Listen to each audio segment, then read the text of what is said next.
Bonjour à tous et à toutes. Gabriel me fait compétition. Je suis vieux, j'ai besoin d'un micro, mais pas lui. Ce matin, on continue notre série sur qui est le véritable héros de notre vie. J'ai le héros intercédant de notre vie. C'est pas le meilleur français, d'accord, de dire ça comme ça. Je devrais dire l'intercesseur héroïque. Bien, je voulais garder tous des mots qui finissent en « a », donc on va souffrir. Et ce matin, j'aimerais commencer en vous parlant de mon chien, Jack. Non, mon chien, Jack, on l'a depuis près de 6 ans maintenant. C'est un beau toutou, c'est un gros chien, mais il est super gentil, même si parfois il accueille la visite de façon un peu bruyante. Et j'aime bien mon chien. Sophie aime mon chien Jack aussi. Elle prend soin de lui. C'est pas juste moi qui fais ça. Mais comme Jack est un chien de garde, et comme pour lui, son territoire, c'est tout ce qu'il voit en avant de la maison et tout ce qu'il voit en arrière de la maison, un peu comme Abraham quand il lui a montré le pays. Mon chien, tout ce qu'il voit, c'est son territoire. Alors, quand un danger se pointe sur le territoire, quelque chose de vraiment, vraiment dangereux, comme une maman qui promène son enfant d'1 an dans une poussette, c'est vraiment un danger.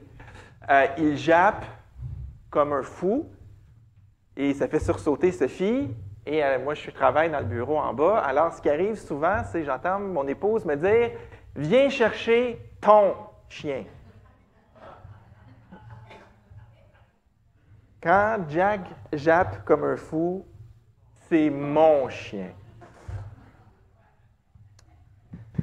Des fois, Sophie parle de Jack comme son chien. Elle aime son chien. Mais quand ce chien jappe, c'est mon chien. Et ce matin, on va survoler ensemble Exode 32 à 34. On va surtout s'attarder à Exode 32. On continue cette série où on se rappelle que nous ne sommes pas le héros de notre vie. Et ce débat-là, mon, là, ça va revenir entre Dieu et Moïse.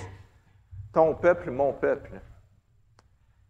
Une grande partie de l'aspect difficile de l'existence humaine, c'est de vouloir s'occuper de soi. On passe beaucoup de temps à s'occuper de soi, à vouloir prendre soin de nous, s'occuper de notre avenir, gérer notre présent, guérir notre passé. On fait ça beaucoup. On est très occupé à faire ça.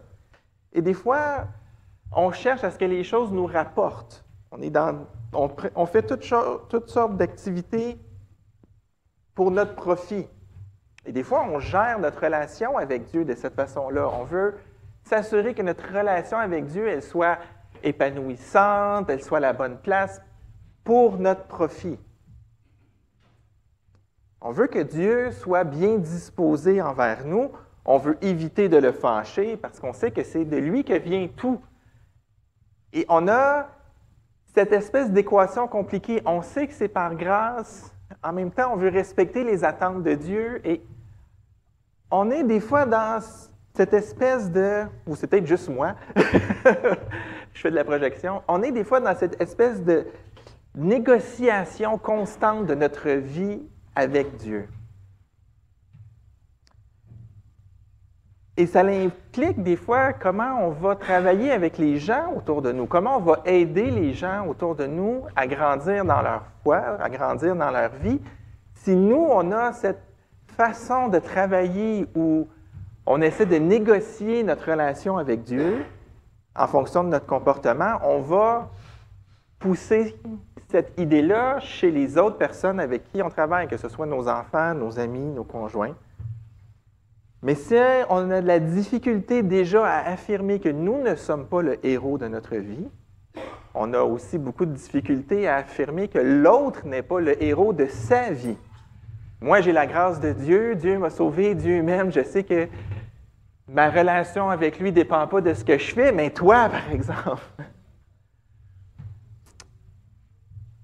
Ça a l'air des phrases toutes simples, mais souvent, l'enjeu dans nos relations, c'est ça. On veut on aide l'autre comme si ce qu'il faisait allait conditionner sa relation avec Dieu, allait être la source de ce qui le lie à Dieu. Ce matin, on va voir comment Jésus est... Oh! Je ne sais pas ce qui s'est passé. Comment, devant Dieu, le dernier mot qui est en bas, comment Jésus est le médiateur par excellence qui rend son Église capable de marcher devant Dieu. On va voir ça à partir du texte d'Exode, que Jésus est le médiateur par excellence. Et les chapitres 32 à 34, au début, je pensais toutes les couvrir d'un coup, mais on va faire ça en plusieurs bouchées. Ce matin, on va surtout s'attarder au chapitre 32. Et le plan, c'est simple.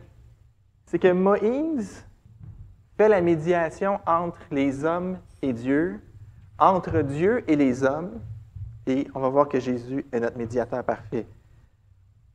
Ça peut sembler étrange, là. Le médiateur, c'est sûr qu'il est entre deux parties. Là, j'ai fait comme s'il y avait deux directions. Vous allez voir pourquoi quand on va avancer.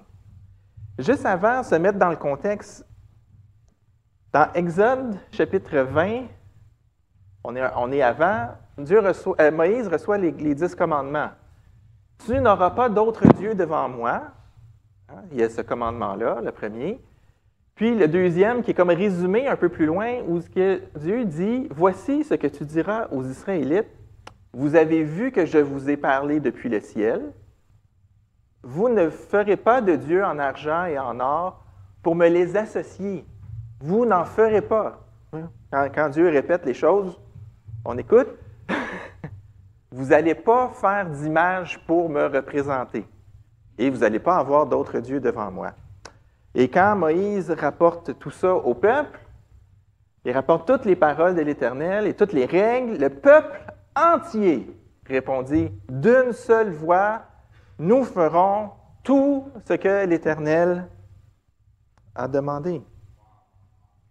La règle est claire, l'engagement est clair, super. On dit souvent, dans la communication, le problème, c'est quand les choses ne sont pas claires. Ici, tout est clair. Dieu a donné ses règles, le peuple a reçu les règles, le peuple a dit « Amen ». Moïse remonte sur la montagne pour recevoir le reste des instructions, une version plus détaillée, et Dieu n'écrit pas vite. Donc, Moïse est sur la montagne longtemps. Et là, on arrive au chapitre 32. Le peuple voyait que Moïse tardait à descendre de la montagne.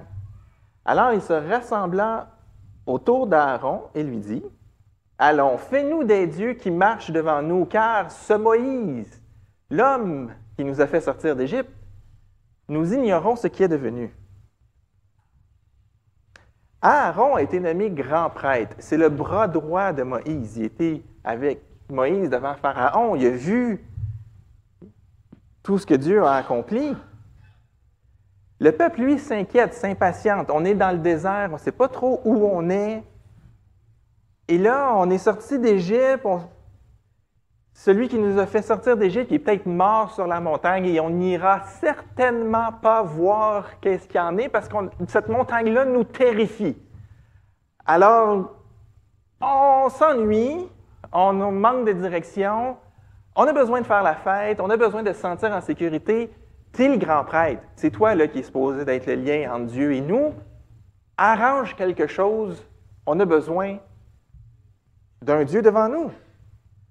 Ce à quoi Aaron, qui a vu Dieu agir de très près, a lancé, non, absolument pas. Vous ne vous souvenez pas de l'acétate avant? On a dit qu'on ne ferait pas de représentation en or. On a dit qu'on n'adorerait pas d'autres dieux. N'allons pas commettre ce péché. Non, ce n'est pas vraiment ça qui est arrivé. Aaron leur dit, retirez les anneaux d'or qui pendent aux oreilles de vos femmes, de vos fils et de vos filles et apportez-les-moi. Chacun retira les anneaux d'or qui pendaient à ses oreilles et les apportèrent à Aaron. Il les reçut de leurs mains, les jeta l'or dans un moule et fit un veau en métal fondu.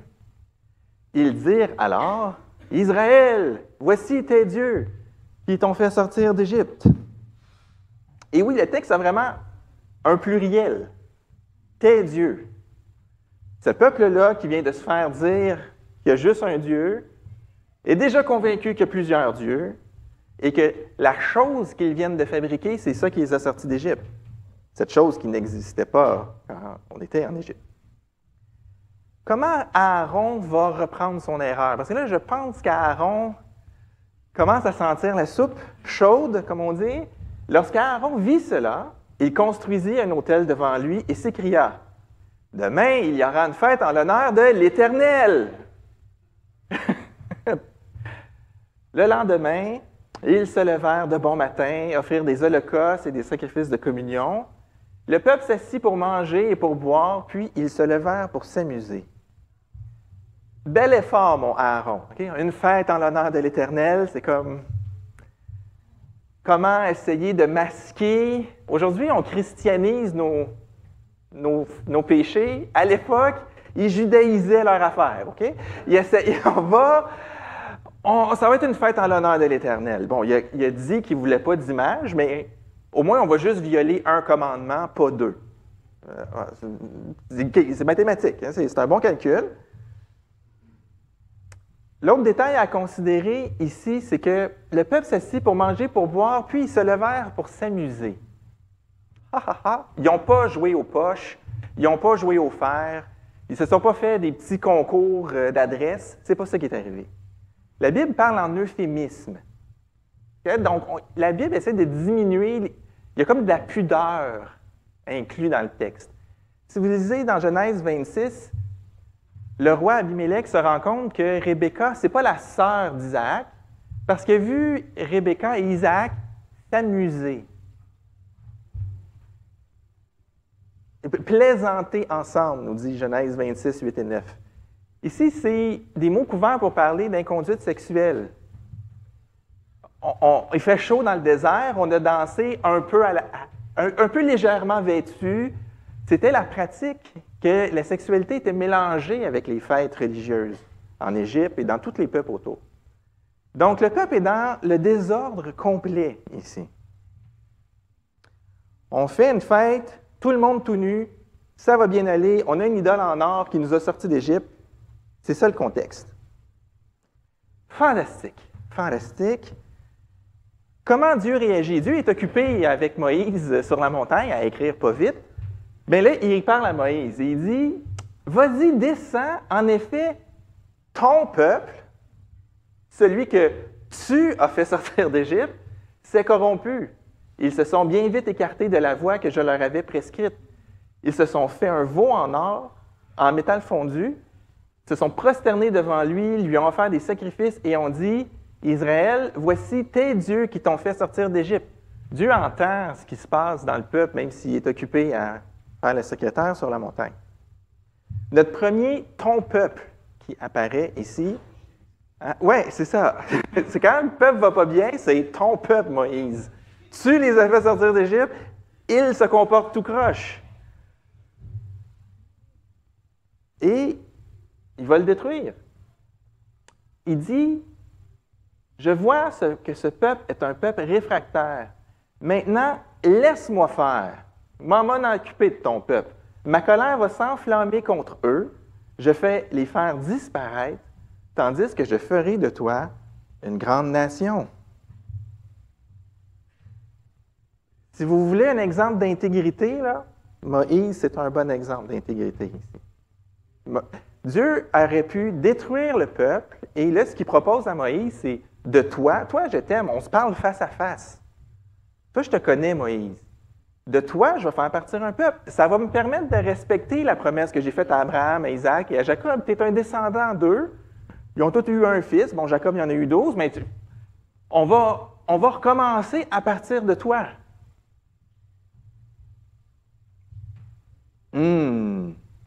Ce peuple-là était dur avec Moïse déjà.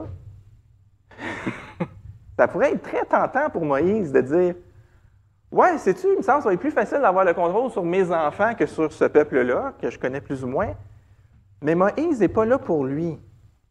Dieu l'a appelé comme médiateur sur le peuple, et Moïse va jouer son rôle. Alors Moïse réagit, il implore l'Éternel, son Dieu, et dit « Pourquoi, Éternel, ta colère s'enflammerait-elle contre ton peuple?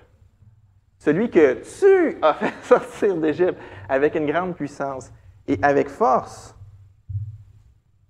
Comment ça, mon peuple? C'est ton peuple. C'est toi qui l'as choisi. C'est toi qui m'as nommé pour que j'aille m'en occuper. Attends, là, une vraie dispute. C'est le tien. Non, c'est le tien. C'est ton peuple. Il continue. Pourquoi les Égyptiens, diraient-ils, c'est pour leur malheur qui les a fait sortir de notre pays, c'est pour les tuer dans les montagnes et les extrémités de la surface de la terre. Renonce à ton ardente colère, reviens sur ta décision de faire du mal à ton peuple. Souviens-toi d'Abraham, d'Isaac et d'Israël, tes serviteurs. Tu leur as dit, en jurant par toi-même, « Je rendrai votre descendance aussi nombreuse que les étoiles du ciel. Je donnerai à vos descendants tout le pays dont j'ai parlé, et ils le posséderont pour toujours. » L'Éternel renonça alors au mal qu'il avait déclaré vouloir faire à son peuple. Ça n'a pas assez proche. Ça l'a pas assez proche. Moïse protège les hommes, mais il le fait en protégeant les intérêts de Dieu. Moïse n'est pas le représentant du peuple, il n'est pas le représentant de Dieu, il est la pauvre interface entre les deux morceaux. Il est la cloche. C'est fait pour se faire détruire, une cloche. Pour ta gloire, en raison de ta promesse, en raison de ton projet, ne détruis pas ton peuple. Moïse est aussi attaché à l'Éternel. Il fait la médiation pour les deux. Il s'arrange pour que les choses se déroulent pour le bien des deux. Un homme capable de gérer la pression. Et Dieu renonce au projet de détruire Israël.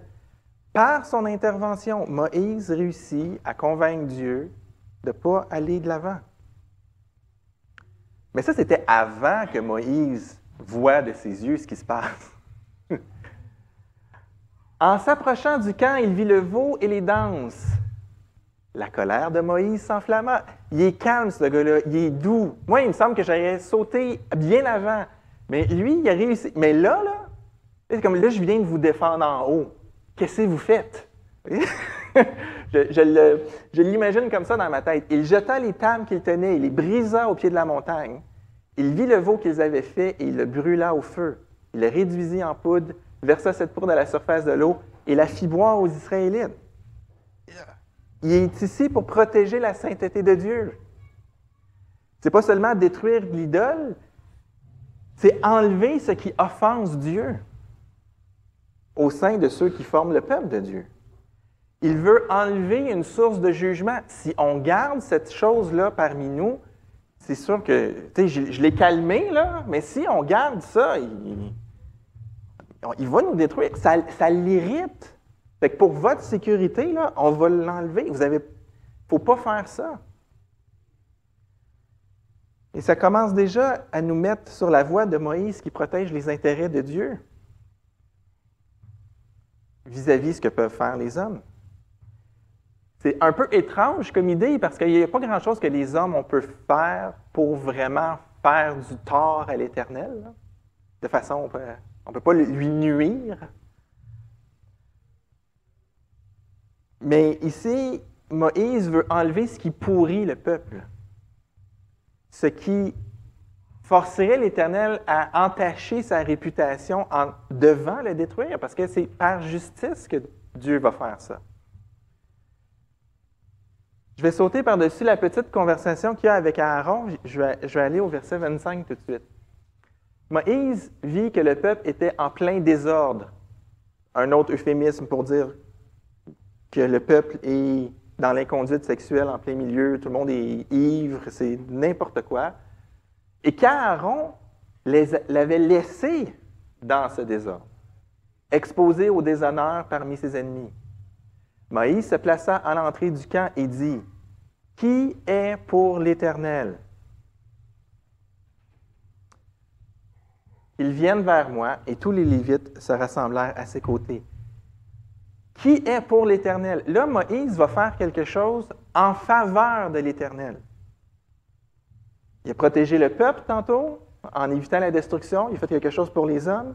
Là, Moïse, il est obligé de se mettre de l'autre côté. Il voit le résultat. OK, non, là, Il faut faire quelque chose pour l'Éternel. Il faut protéger les intérêts de l'Éternel maintenant. Qu'est-ce qui va se passer? Il leur annonça, voici ce que l'Éternel dit, le Dieu d'Israël, que chacun de vous mette son épée au côté, traversez, parcourez le camp d'une entrée à l'autre et que chacun tue son frère, son prochain et son voisin. Aime ton prochain comme toi-même. Non, c'est pas ça. Là, c'est il faut purger le camp. Les Lévites firent ce qu'ordonnait Moïse, et 3000 hommes environ parmi le peuple moururent ce jour-là. On a un petit peu une difficulté aujourd'hui à imaginer ce genre de jugement-là. Moi, je suis très content de venir au monde de ce côté-ci de la croix. Mais probablement ici que ceux qui ont été exterminés, c'est ceux qui ont fait pression sur Aaron, ceux qui étaient vraiment dans la fête, là, ceux qui voulaient vraiment cette idolâtrie-là, parce qu'on voit que c'est pas tout le peuple qui est mort, et que les autres ont porté le deuil. Il y a comme un cas de conscience qui est apparu à un moment donné. Les gens sont influençables, on peut les manipuler. Je pense que la majorité du peuple a juste suivi ce qu'un noyau a voulu faire. Dieu fait des purges dans son peuple. On le voit dans l'Ancien Testament, on le voit dans l'histoire de l'Église. Et Dieu purifie son peuple. Et Moïse fait ce qui est nécessaire ici pour préserver la réputation de son peuple. Dieu choisit ce peuple-là pour qu'il lui ressemble, pour qu'il éclaire les nations. Et si ce peuple-là se comporte comme toutes les autres nations, Dieu est un Dieu comme ceux qui inventent toutes les autres nations. Est-ce que vous voyez? Le problème ici, Dieu choisit son peuple pour que son peuple montre la différence entre les faussetés des païens et le vrai Dieu. Et il va faire ça en ayant un peuple qui lui ressemble. L'image de l'Éternel, c'est le peuple juif. Et on le voit plus tard dans l'Ancien Testament, quand Dieu est obligé d'appliquer les sanctions prévues dans l'Alliance et d'envoyer le peuple en exil, les rois païens disent « Nos dieux sont plus forts que l'Éternel ». C'était la compréhension, mais Dieu a accepté de perdre sa réputation parce qu'il devait châtier son peuple, parce que ça n'avait pas de sens. Maintenant, Moïse retourne vers Dieu, une fois la purification faite de ceux qui ont initié l'idolâtrie, il remonte sur la montagne. Il dit au peuple, vous avez commis un grand péché. C'est comme, Dieu me l'a dit, mais là, je l'ai vu, je suis comme un peu d'accord avec lui, là, je vais retourner, puis je vais aller plaider, peut-être que je vais obtenir le pardon de vos péchés. Il retourne vers l'Éternel, il dit, ah, ce peuple a commis un grand péché, ils se sont fait des dieux en or. Pardonne maintenant leurs péchés. Tantôt, il n'a pas demandé de pardonner, il a juste demandé de ne pas les détruire. Et là, il pardonne leurs péchés, sinon, efface-moi de ton livre que tu as écrit. Quelle audace! Quand Dieu lui propose d'exterminer le peuple et de repartir une lignée avec lui, Moïse refuse. Ici, Moïse va jusqu'à complètement attacher son sort à ce peuple-là. Si tu es pour les détruire, détruis-moi avec.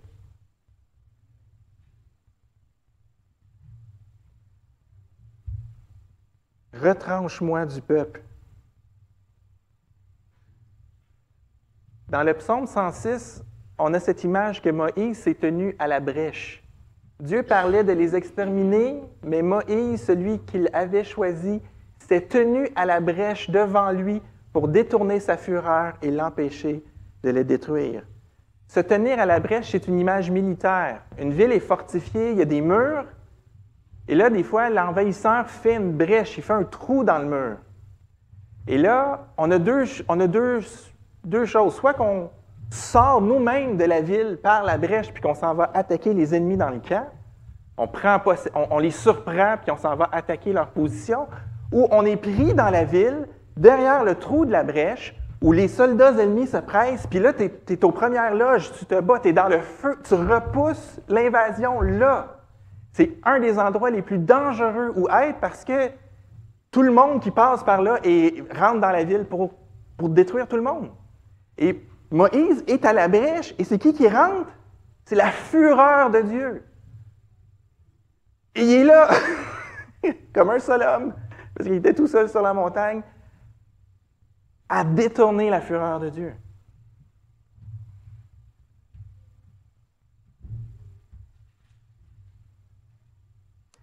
Si Moïse avait pas fait ça, les Israélites qui ont survécu à la tuerie faite par les Lévites seraient probablement morts de je ne sais pas quoi dans les jours suivants. Est-ce que ces Israélites idolâtres et chancelants valaient la peine que Moïse se mette en joue autant? Ils vont le pousser à bout, là. Dans le reste du voyage, ils vont exténuer Moïse. Mais il s'est tenu, parce que c'est le rôle que Dieu lui avait donné. Il s'est tenu devant.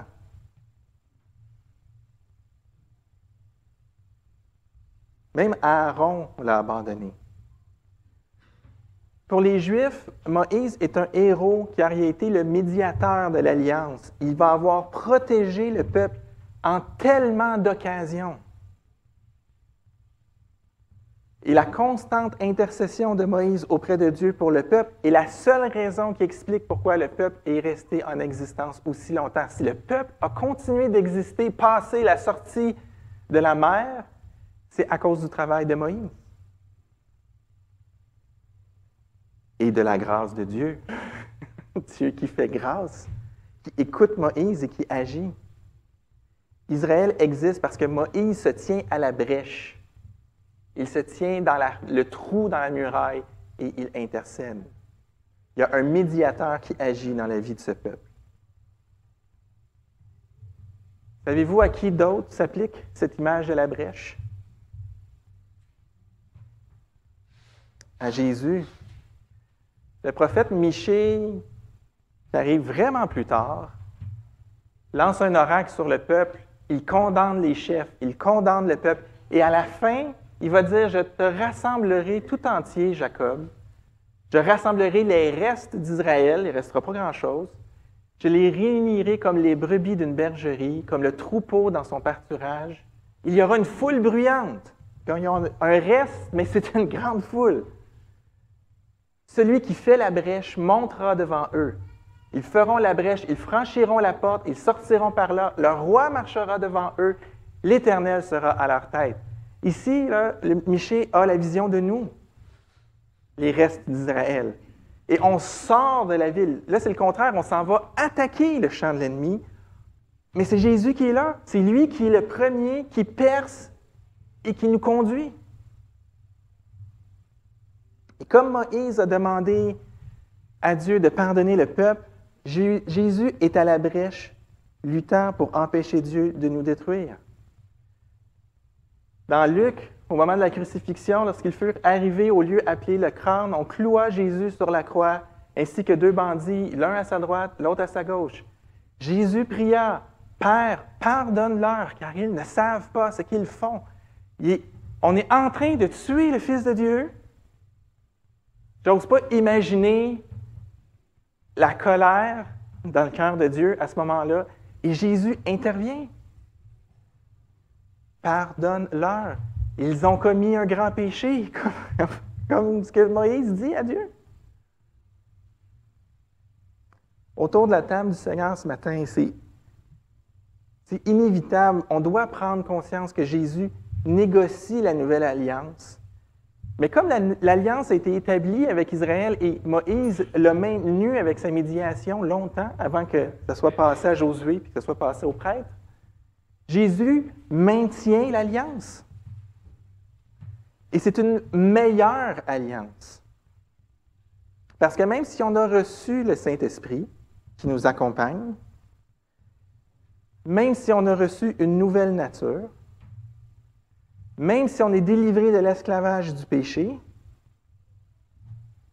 tout ça, c'est des bienfaits de la Nouvelle Alliance. Et c'est merveilleux. Le Saint-Esprit nous capacite, comme disait Paulo hier. Ce n'est pas un mot en français, mais je l'aime, ce mot-là. Le Saint-Esprit nous rend capables. Vraiment, il nous transforme. Il nous donne la puissance d'accomplir ce que Dieu veut. On n'est plus esclave du péché. On aime la loi de l'Éternel. La loi de l'Éternel est écrite dans notre cœur. On a le Saint-Esprit qui nous guide, qui nous renouvelle. Et même si on a tout cela, on tombe dans le péché. Réfléchissez 2 secondes. Si Dieu était prêt à détruire un peuple pas instruit, qui ne le connaissait pas, qui a passé 400 ans à vivre avec des pratiques idolâtres, dans un pays idolâtre, sans loi écrite, sans instruction claire. Il les sort, ces gens-là se trompent. La première journée qu'ils sont sortis, Dieu est prêt à les détruire. Qu'est-ce qu'il réserverait à nous, qui sommes transformés, qui avons vu l'amour de Dieu démontré pour nous sur une croix, qui avons sa parole au complet, qu'on a la liberté de ne pas pécher, contrairement aux Israélites, mais qu'on se livre quand même au péché? Quel sort il réserverait?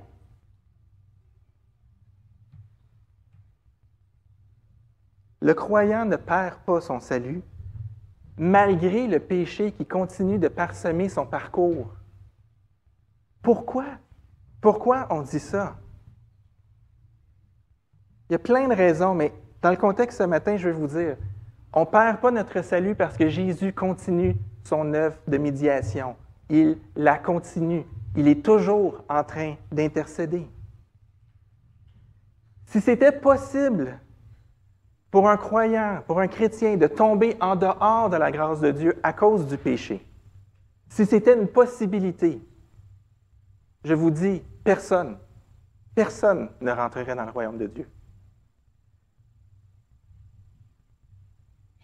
Personne ne serait capable de passer le test de « tu n'as pas accumulé assez de péché pour débarquer ». On échouerait tous le test. On diminue tellement la gravité du péché que si on pense que c'est possible de le perdre, mais qu'on le garde, c'est parce qu'on ne comprend pas le péché. S'il y a quelqu'un que je suis sûr à 100% qui ne passerait pas le test, c'est moi.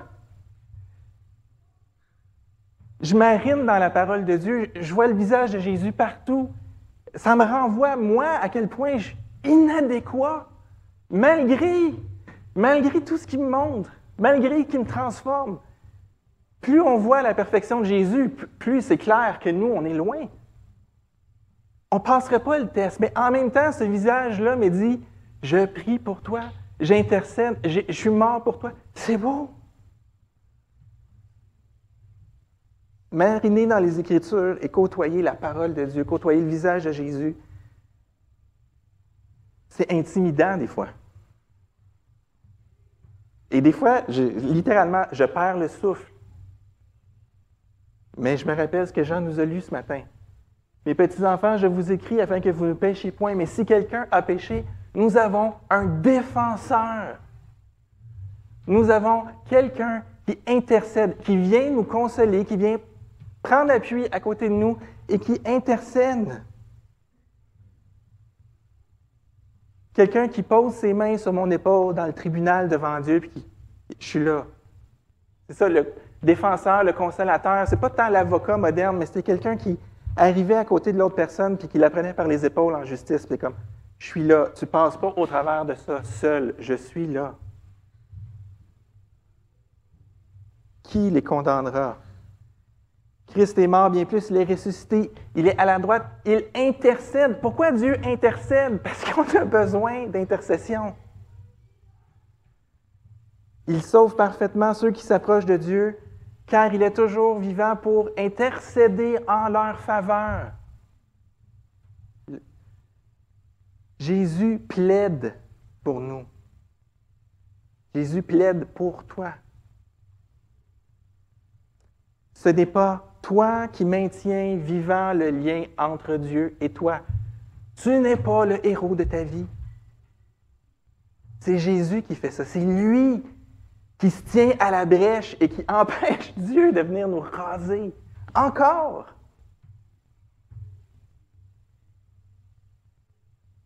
C'est pas toi qui maintiens ce lien-là vivant, c'est Jésus. Tu peux respirer. Respirer, frères et sœurs.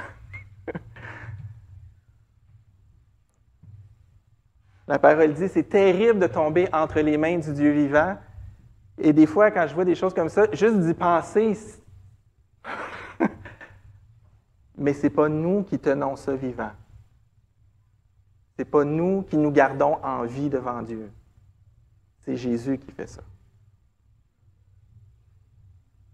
Ça peut être terrorisant d'arriver devant Dieu les mains pleines de fautes et de péchés, mais Jésus a tout expié et aujourd'hui, il intercède encore pour nous. C'est ce qu'on se rappelle ce matin.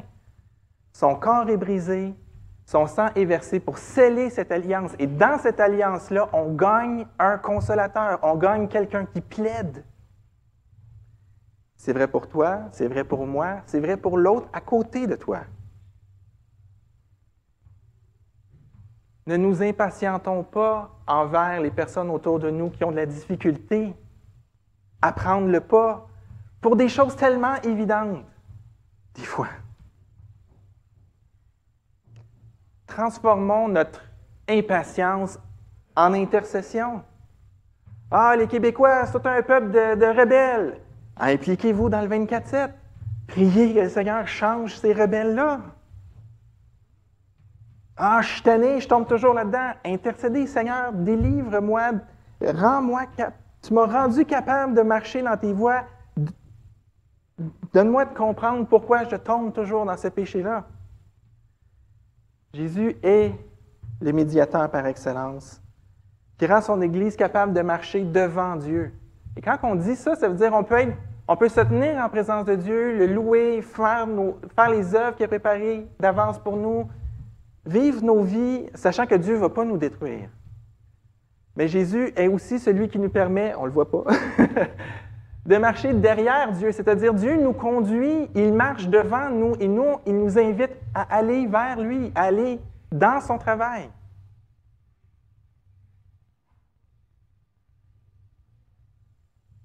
J'aimerais prier.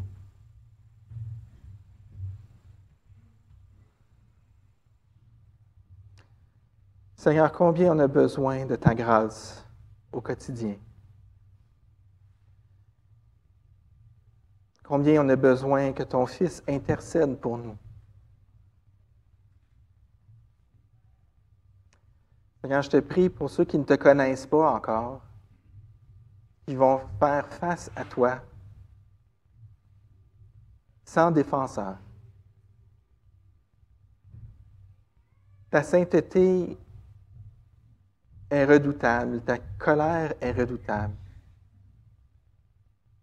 Seigneur, ta grâce et ton pardon sont accessibles parce que ton amour est tout aussi redoutable que tu as offert ton Fils. Seigneur, je te prie pour ceux qui ne te connaissent pas, qu'ils puissent venir à toi, qu'ils crient à toi, « Sauve-moi, je ne sais pas quoi faire, sauve-moi. » T'entends le cri du désespéré. Je te prie de toucher ceux dans l'Église ici qui ne te connaissent pas, ceux qui tournent autour de nous, à qui on peut témoigner que tu nous as sauvés et que tu nous gardes en vie parce que tu intercèdes pour nous. Que tu sois glorifié, Seigneur, dans nos vies, qu'on soit un peuple qui te ressemble, qu'on soit dans le repos de ton salut que tu nous as offert. Sois glorifié dans nos vies, Seigneur. Amen. Au revoir aux gens qui sont à la maison. Merci d'avoir été là. Nous, on va prendre le pain, on va prendre la coupe.